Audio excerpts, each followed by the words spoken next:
Welcome back to another episode of Life in Pictures. We're filling in for Fran Ambrose today on KTK.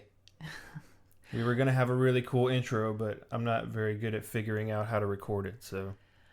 So, on this episode, we are finally to the end of our Psycho series. We are rounding it out with the made for TV movie Psycho 4, The Beginning. Yes, the beginning and also the end. So, some things to get out of the way here. Places you can watch this movie. It was on Peacock. Apparently, it is not on Peacock anymore. You can't rent it on Amazon. You're going to have to buy that box set. I mean, that's really about it, I guess. Yeah. And if you don't have it already, why not? I feel like everybody should have these movies. So Yeah, but there was definitely... Peacock had at one point like a whole Psycho section, and it was available on there. And actually, if you Google ways to watch Psycho 4, it says streaming on Peacock, but I am here to tell you it is not. maybe Universal replaced it with Harry Potter. They like to do that. All right, so let's talk about this movie. All right, so Psycho 4, The Beginning.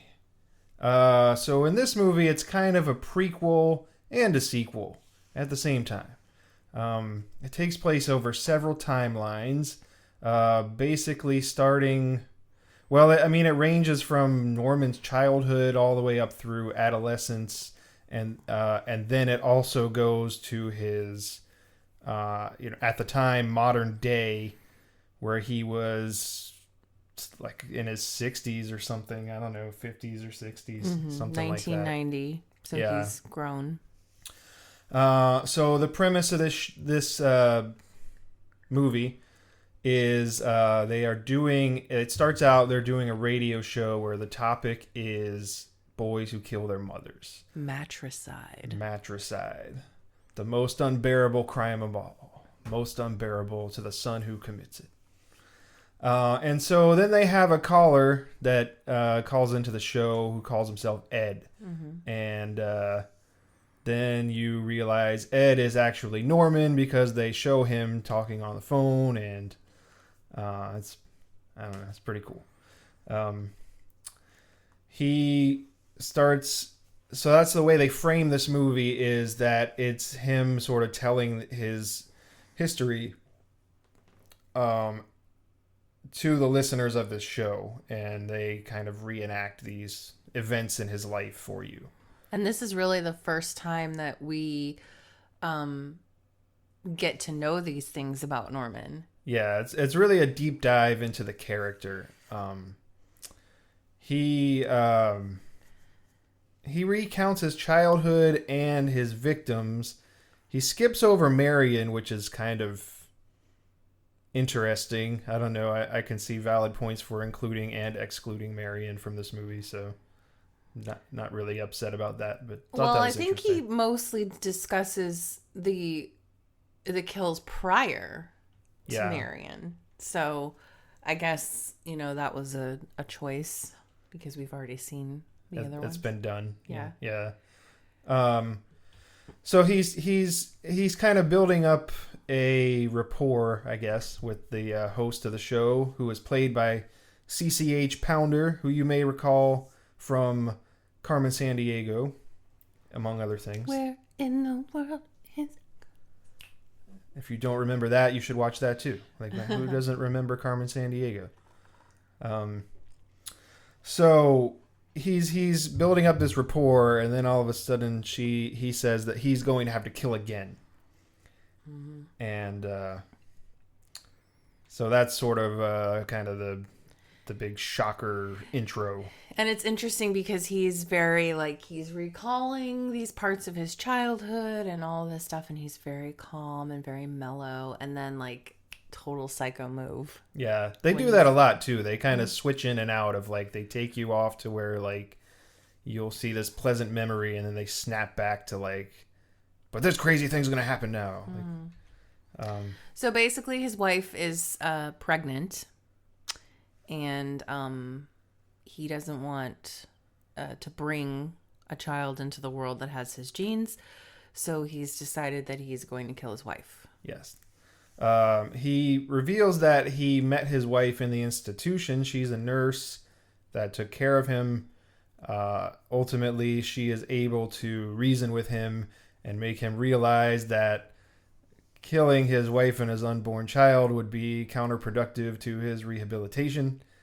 And, okay, well, if you're listening to the show, you probably know by now, but I'm just going to say it again just in case. Spoiler alerts. There are spoilers throughout this whole show. So in the end, she reaches him. She talks him out of killing everyone. And he decides that he's going to put it into it for good, not by killing them, but by burning down the mansion.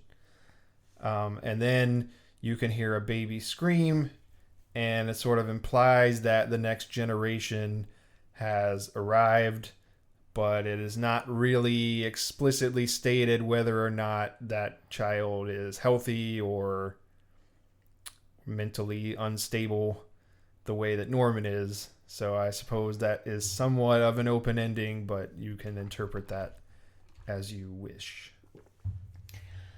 So let's talk a little bit about the making of this movie. Yes, this is the really cool thing about this movie. It was filmed at Universal Studios in Orlando. Yes. Which was the first thing they filmed there. Mm-hmm. And I always thought that was really cool because it's like, oh, I've actually been to a place where like this happened. And I've always wanted to go to California and go see the actual set of the Bates Motel. And I'm like, well, I never actually saw the set in Orlando, but I'm like, I don't know, it's cool to have been there. Right. So this film was actually shot in just 24 days, which is pretty fast by movie making standards. The broadcast premiere was on Showtime on November 10th, 1990. It was part of a special Psycho retrospective miniseries hosted by Janet Leigh. This was like the culminating event. Yeah, and there's actually an intro to it by Janet Leigh. I want to say you can see it in the special features on the DVD. I don't remember exactly where I saw it. It might be on YouTube. It probably is. Everything is. But that's pretty cool. And it was actually released in theaters in Europe, all over Europe. So it did get a theatrical release, just not here in the United States. Europe has all the coolest stuff. I remember the first box set of this movie that I bought, I actually ordered it from the UK because they didn't have it here. And side note, that was also the reason that I created an Amazon account back in 2006. I was like, what's this Amazon thing? Oh, they have movies I can buy from other countries. And then it just exploded into what it is now. They took over our lives. Mm-hmm. So there's actually a lot of interesting facts about this movie, and I know we have a lot of thoughts on this one. So let's just get this started. So this was actually the second made-for-TV movie. There was a movie called Bates Motel that was released in 1987, but it actually did not feature Anthony Perkins. And in that story, Norman Bates is dead. Yes. And we're going to talk a little bit about that at the end of the episode just to get some closure, because there's that and there's the remake of the original Psycho. And I'm not sure if those warrant their own episodes, but I feel like as long as we're talking about it, let's just do it. Mm-hmm. So one interesting fact is when Norman calls the radio station, he tells them his name is Ed. And Robert Bloch, the author of the Psycho books, based the character of Norman Bates on the serial killer Ed Gein. Mm-hmm. So it's kind of a tie-in there. Yeah. The bed in Norma Bates' room is the original bed that they used in the first film.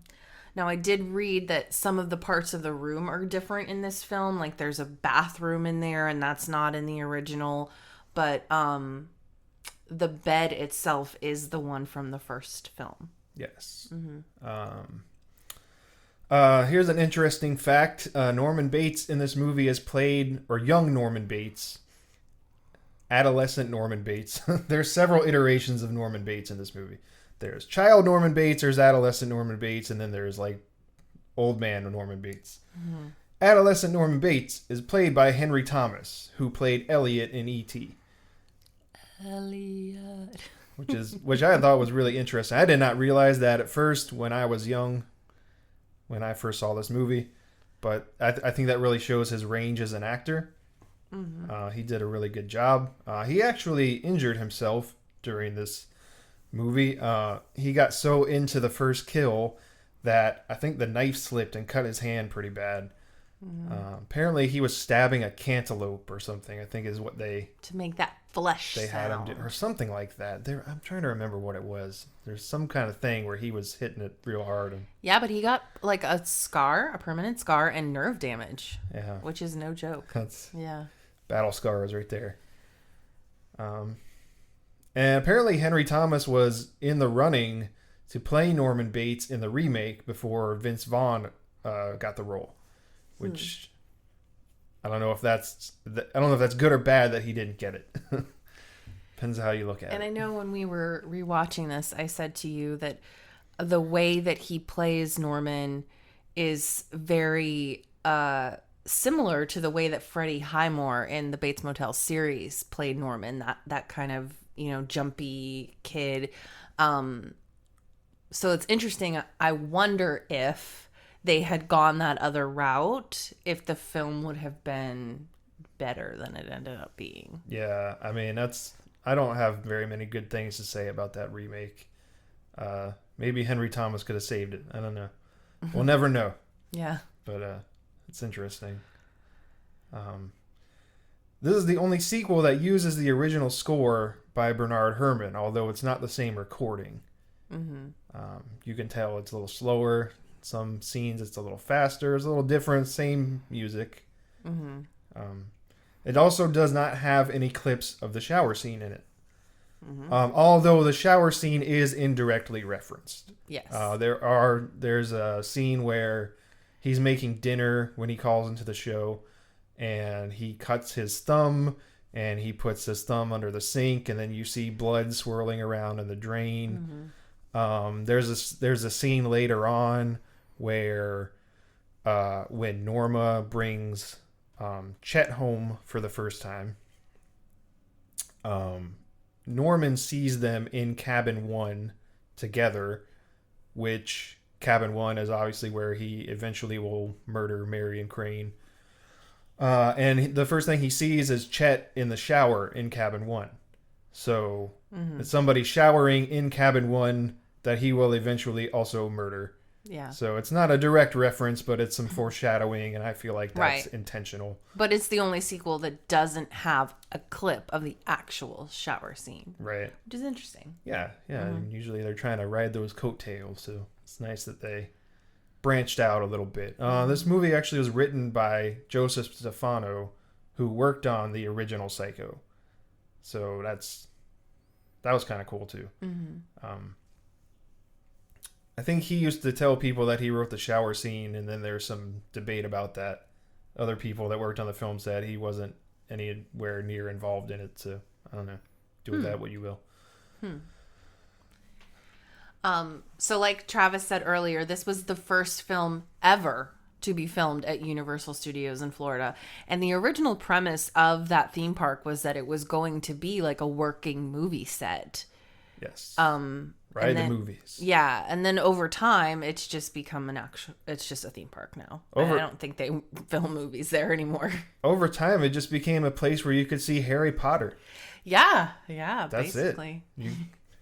They got that buy 3 get 1 free deal on the simulator rides. Oh my god, yeah. So they're taking that ride the movies thing to the next level. You just basically sit on a chair that moves around and you see a movie on everything.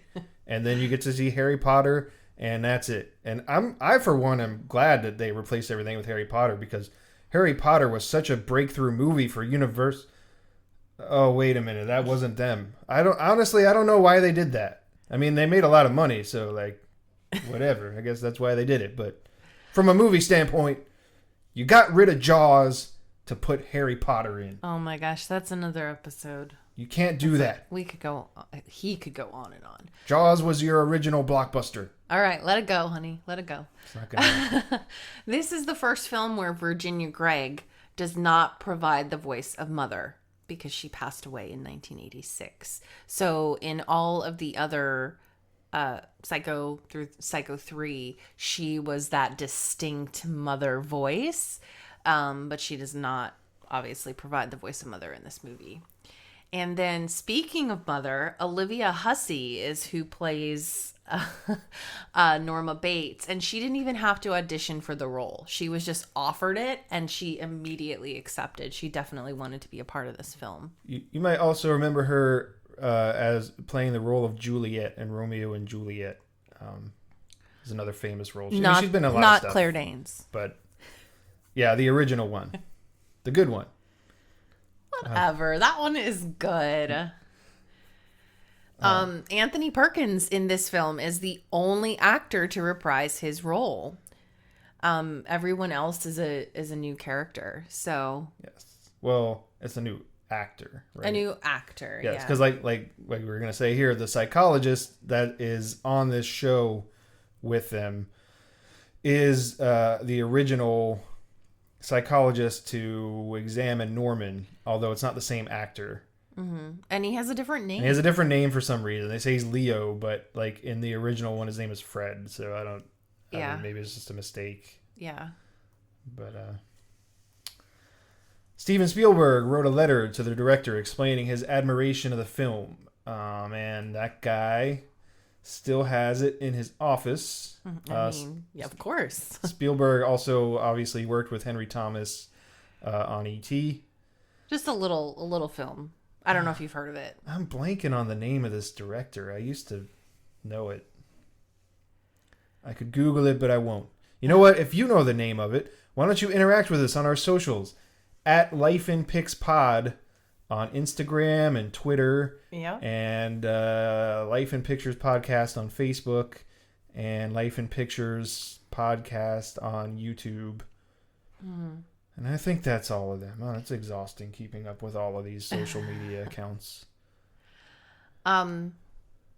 So this movie, sadly, marks the last time that Anthony Perkins would play Norman Bates. Yes. He actually was getting treatment for AIDS when he made this film. Yes, and he was diagnosed on Psycho 3 with HIV, and he was battling AIDS. And he lost that battle in 92, I believe. So I'm wondering if he didn't get sick, could there have been another movie? Yeah, I mean, it's possible. I mean, they made that remake, so... Especially because this one was so well received.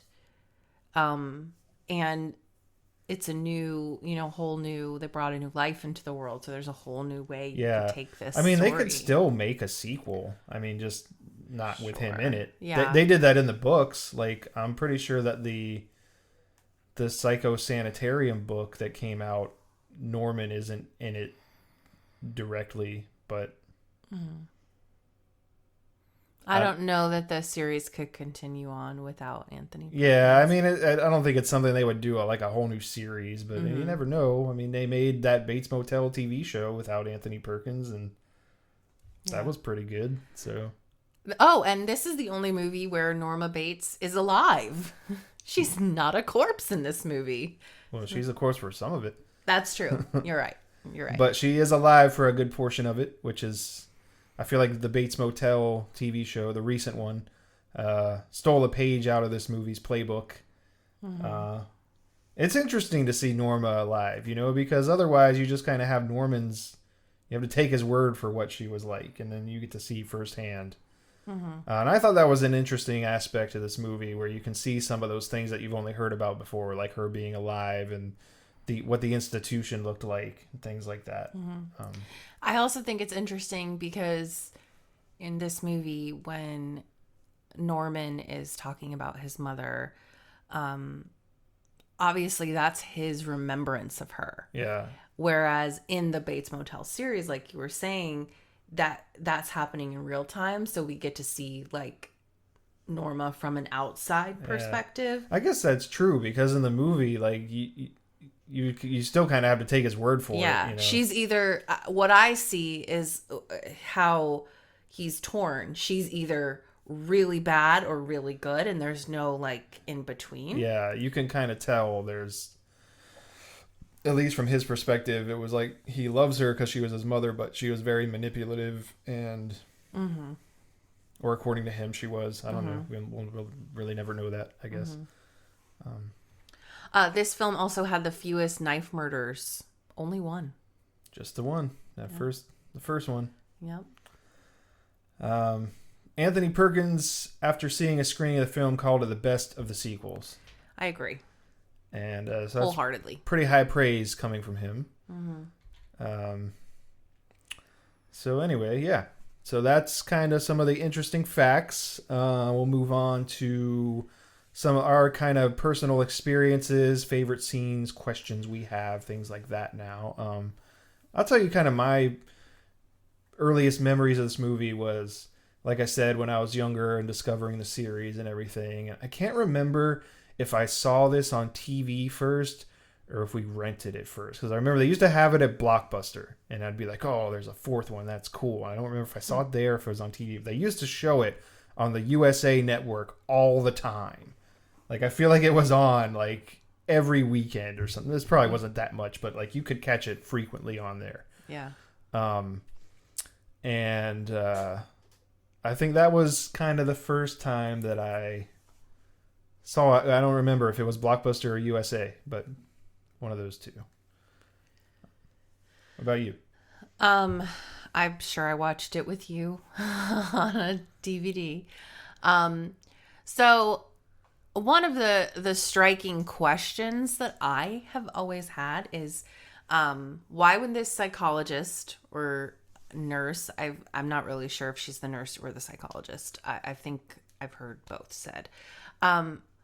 So you have this psychology background, obviously.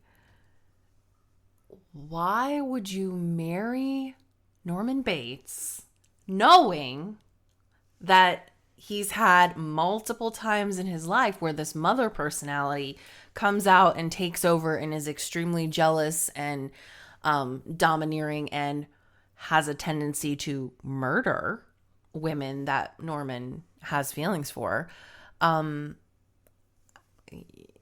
Question. I mean, I guess it's just that, like, that's to say maybe that he's fully rehabilitated, but could he ever be? Yeah. Well, he says something in the movie about that, like, there's a name for it, like a phenomenon where the nurses fall in love with their patients or whatever. And he was saying that, like, and I think he continues to feel that way, like you're saying, like, I don't understand why you would fall for me. That's a bad idea. Yeah. You know? Like, he didn't want to have kids and all of that. You know? Right. So, right. I guess he has the same question you have.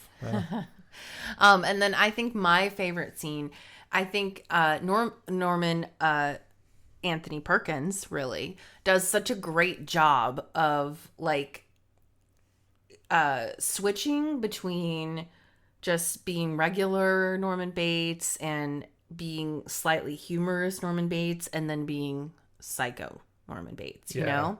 So I think my favorite scene is when he's talking to Fran Ambrose on the radio show and he says, oh, I've killed before and I'm going to have to do it again. And then cue the scary music. And it's just that moment where it flips and he's so good at it. And, like, you know. Well, that was one of the notes I had, was that I've noticed in some of the previous sequels that his performance seems a little forced sometimes. And I feel like by this point in his career, he had kind of, like, settled in and found the character. You could tell he wasn't forcing it. It was just, his performance was so natural.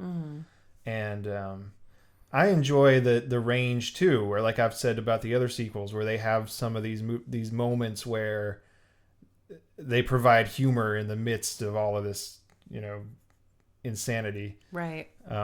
One of those scenes that I thought was pretty funny was just, you know, like, Fran Ambrose, the host of the show, says to him, like, well, you need to think about what you're doing. You can't do this. You know, you might get caught, or you're going to get caught unless you let me help you. And then he says, help me not to get caught. Yeah.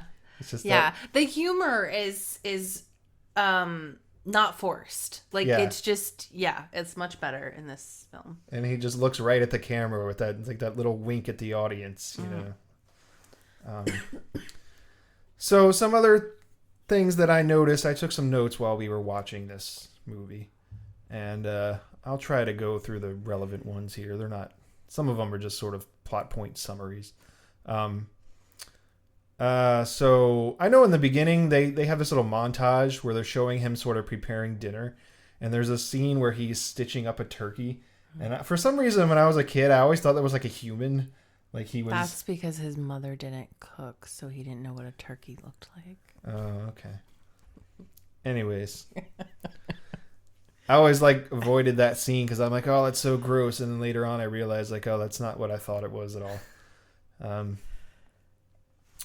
So the other thing, one thing I thought was cool was that the name of this radio station is KTK, and in Gainesville there is a real radio station called KTK, and every time, like when we moved there, every time I would hear that, that's all I would think about. Mm-hmm.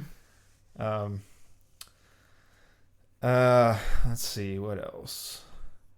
So here's something I never noticed before I watched the movie this time. The first murder takes place when he's a teenager on the 4th of July. And there's this girl that comes to the motel, and she wants to hook up with him. And speaking of hussy, he wants to hook up with her, but then what happens when he gets in that frame of mind? The mother takes over his brain, whatever. So he goes up to the house, and she follows him there, and he doesn't know she's going to follow him there, and he says, "Go wait in my room" or something, and then he goes to the mother's room to, get dressed in the mother's clothes and kill her. And she goes looking for him. And, I guess before she goes looking for him, he goes in there and you see the mother laying on the bed. And I think at this point in the movie, or I guess you probably would know that the mother's dead, but like at that point in time, I don't know what they were doing, but the mother's on the bed. The corpse is on the bed. And he's walking up to her to talk to her and to get the wig and everything off of her. And when he's approaching the bed, if you look very closely, you can see that the body on the bed is breathing, and you can also see that the eyes are like blinking. You can see the eye, like the lashes go up and down. Mm-hmm. And then when it shows him taking the wig off of her head, and it goes to the other side, you can clearly see it's a corpse. Right. And I'm not sure if it's a mistake or if it's intentional, because the way that I could you could clearly see that could be a mistake. But the other way that I could see it is like from an artistic point of view is that like when he's approaching the bed, in his mind, she's still alive. Yes. So that's how I've always so it's like a little tiny yeah. detail that like if you look real close, she's alive. But then when they go to the other side, it's like this is actual reality. Now you see the reality is that it's a corpse. She's not. Yeah. And I feel like if I was like involved in making the movie, like either way, I would just be like, oh yeah, totally, that second one, that's what we did. Like even if it was a mistake. So like I don't know how you would ever really know for sure, but I thought that was really cool because I'd never really noticed that before. The other thing I don't understand is like when the girl went looking for him, she came into the room and she sees Mother on the bed, and I guess she thought it was Norman or something, which I don't understand why, because like it's that corpse is clearly smaller than him. Right. And I don't know why she thought like, why would he just go like, I'll be right back because we're gonna hook up, but first let me go take a nap in my mom's room. Yeah. And then she goes and she starts trying to like wake him. I'm like, what are you doing? Why would you do that?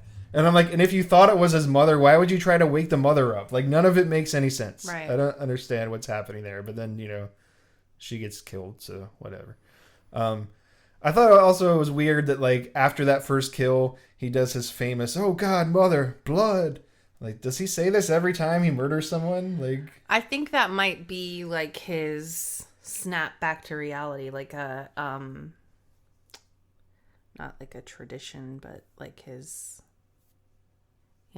Yeah, it could be. I mean, maybe it is just a ritual thing. But, ritual, that's it. I don't know. I just thought that was weird. I mean, I know why it's obviously a callback to the first one, right? But it's just kind of like, it's kind of cheesy. I don't know. I also thought it was funny, like, because the wife calls him from the institution and says, oh, I got this cake ordered for your birthday, and I'm not going to be able to go get it. And he says, well, I can just make one. She said, well, you can't say what I wanted to say on it.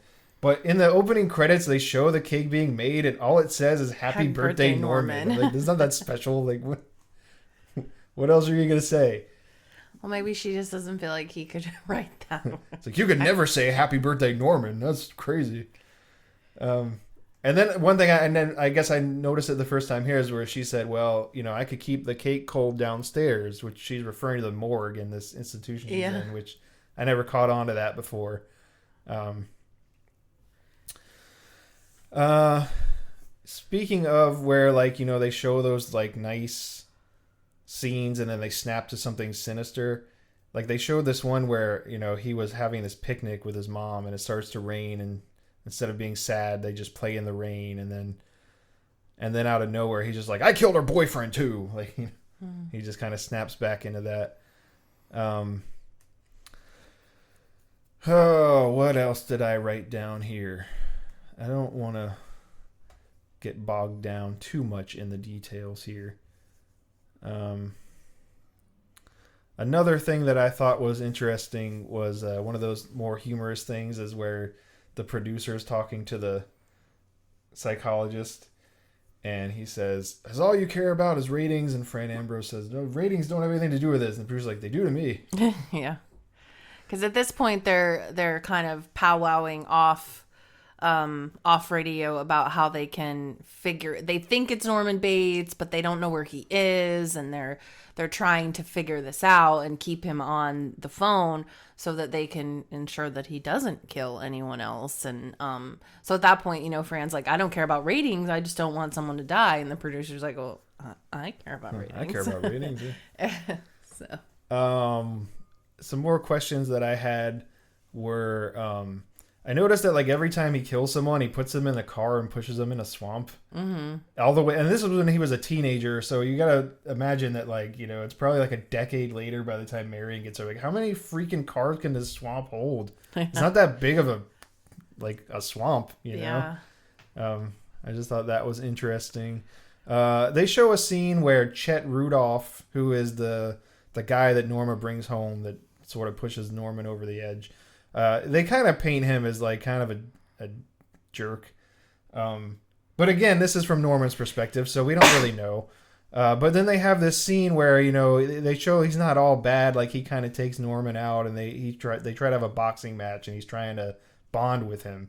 And I'm just kind of curious, like, why were they boxing because it ends up where he knocks him down, and then, I kind of feel like that was a dick move too. Yeah. Like he was just like asserting his dominance over Norman. Yeah, but now that you had mentioned that whole thing about, like, I didn't really even realize this or think about this before, but it's like all of these things are just Norman's memories. So, like, maybe that's just his perspective on it, and then maybe, like, if you actually saw Chet's perspective, maybe Chet was like, I was just trying to be nice to this kid, but he's a psycho, so he interprets everything as an attack, Right. But it's just weird. It's like, why would that be the way they're bonding? They're not, like, playing catch or working on a car or something, or Yeah. I don't know. I thought that was weird, but I'm sure there's other ways to interpret it. Let's see, what other I have written down here. Why was he wearing a clown suit? He wasn't actually wearing a clown suit, but there's this murder where he comes back into the car wearing his mother's clothes, and it looks like he's wearing a clown suit. It's a frilly neck dress. One thing I had a question about that was this lady that he murdered, right? He's in the front of the motel in her car, and they're making out, and then, I guess he gets the feeling, the mother takes over, so he's like, I gotta go give my mom her medicine real quick, and she can clearly hear him having this conversation with the mother about how she's a whore and she needs to die and all of this stuff. Number one, if you heard that conversation and it actually was his mother, wouldn't you be like, what the fuck is going on right now? I better get out of here. But number two is, like, you can also clearly tell that it's like a dude mimicking a girl's voice as the mother. And she's just like, seems legit. I'm going to keep putting my makeup on. Yeah, I don't understand where she's coming from on that. Yeah. This is going to be a really terrible edit. I was trying to edit it so you couldn't tell, but just we had some technical difficulties, so we're kind of jumping back in here. So, yeah, I would drive away if it were me, but she doesn't, and she ends up dead. Yeah. In the swamp. In the swamp with like the used car lot he's got down there. Yeah, basically. One thing I noticed about this was like all of his victims were blondes. And Marion was a blonde. Like I guess he had a type. And his mother is a brunette. Yeah. Interesting. Yeah. Maybe that lady though that was maybe not though. Was that lady that we were just talking about? She was a brunette, wasn't she? No, she was blonde. She was blonde too? Mm-hmm. All right, I don't know then. I guess I was wrong about that. But his wife was a his brunette. wife's a brunette, yeah. Interesting. And he was going to kill his wife, but he didn't. I don't know. I'm not sure if there's any like anything happening intentional there or not. Intentionally. All right. So, he almost like one of the things I noticed about like when they show the poisoning of the mother. That was another thing I thought was cool that they kind of brought to life because you'd heard the story and you hadn't seen it. Is that, you know, she sort of teases it before she drinks the tea. And for a minute you kind of root for her, like not even though you kind of know what's going to happen and you know she's been kind of like terrible to him and everything. You kind of root for her, like don't drink that, you're going to die, you know. But then and I think Norman kind of does too. But you can also tell that he's pleased that his plan is working. He's just standing there kind of watching, waiting. Yeah, and you know, he's got this kind of like nervous waiting for sort them of to die. Smile on his face or whatever, you know. One of my favorite lines was like when he's decided that he's just going to kill his wife. He says, "That's the end of the Fran Ambrose show," and hangs up. I thought that was really cool. And then they show his wife driving out to the Bates Motel because he's asked her to meet him there because he's going to kill her. She doesn't know that. And she's kind of she's playing these conversations in her head, and it's raining, and it's an obvious callback to when Marion was also driving out to the Bates Motel and she was about to get killed and she didn't know it. So that was kind of cool. I did kind of think about though, I was like, you know, they didn't really have cell phones or anything back then, so what would happen if she just didn't go? Like if she's just like, yeah, I just decided not to go, and then he'd just be waiting there all night, like what's going on, you know? I was wondering like why he still has that property in the motel. Like I guess he technically still owns it. I don't know. Or like they say that it's like ready for the wrecking ball and stuff, but like it's weird because you go there and like it's an empty house. But why was it empty though? Like, I mean, did people come and steal the furniture or something, or like some of the furniture's there and some of it's not? Like, it was kind of weird. Like, I don't know. He still has the knife hiding in the bottom. Yeah, he's still got the knife. I'm like, how terrible are these cops that like they clearly know what he did. They've examined his house. They did all this stuff. The knife is still, the murder weapon is still there. Like, what the heck, you know? Anyways, I kind of thought it was a similar moment when he decides not to kill his wife and burn the house down as it was when he decided to stab Mother's corpse in Psycho 3 instead of Duke. And I thought it was also like he says, "I'm free" at the end of this, but he also said at the end of Psycho 3. So it's like, is he ever really going to be free, or is he ever really going to be cured? Like he can get most of the way there, you know, but I don't know. And then another thing that I thought was weird was like all of this happened at night, and then he sets the house on fire, and then they escape. But then when they show them leaving the house, it's like daylight. I'm like, how long did it take for this fire department to get out there? I know. And like, wouldn't the whole house have burned down by then? Like, yeah. Clearly that would have been several hours later. I thought it was interesting that like this movie also ended in the cellar with the rocking chair, like the first movie did. So it was like it came full circle. Right. One thing I thought about though was like, do you think his wife stayed with him after all of that, or Do you think she was just kind of like, yeah, I'm gonna, convince him not to kill me and calm him down, and then I'm out of here? I don't know. I mean, they do have that baby screaming, so like it sort of implies that the baby was at least born, but like, right. I don't know. That's kind of. I mean, I wouldn't. Yeah. My husband's trying to kill me, but so we're gonna talk a little bit about what came next, so that we can move on in our next episode. So let's first talk about Travis's favorite movie of all time, the 1998 Psycho remake. Oh my god. This, like, I really wanted to like this. I really did. I remember when they announced it. It was 1998. I was either 13 or 14, depending on what time of the year it was. I'm going to assume it was summer or fall. So I'm going to just say 14. And I remember I was really excited about it because I would always be telling my friends about these movies. Like, you should see these movies. They're really great. And people didn't really want to watch it because they're like, oh, this movie's in black and white. I don't have the attention span for this, whatever stupid, lame reason they didn't want to watch it. So I was like, okay, cool. They're going to remake it. Maybe like they can pay more attention to the story now instead of just saying it's an old movie. And then I remember when I saw it, I was just like, I don't know what they did here, but like, this is terrible. Like, there's so many changes they made, and important changes. Like, they changed the house, and they changed the motel. They changed the sign of the motel. Like, how are you going to do that? That's an iconic part of the movie, you know? And then, like I said before, and this is not a knock on Vince Vaughn. At the time, he wasn't known as a comedic actor, but it just makes it all that more ridiculous in retrospect. You meet Norman, and it's freaking Vince Vaughn, and you're just like, Vince Vaughn's a great actor, and I'm not trying to knock him, but it's just like, looking back at it now, it's just that much more ridiculous. It's supposed to be a shot-by-shot remake, but then somehow it's longer than the original movie. And then there's definitely stuff they added in there, like, I don't remember where it was. I want to say when Arbogast got killed, for some reason they just show this like cow and a naked lady for some reason. Like what the heck does that have to do with anything? I don't understand where that. But there's stuff like that came through. Some things that I liked about the movie. I thought the shower scene was more accurate to the book. Like that was kind of cool.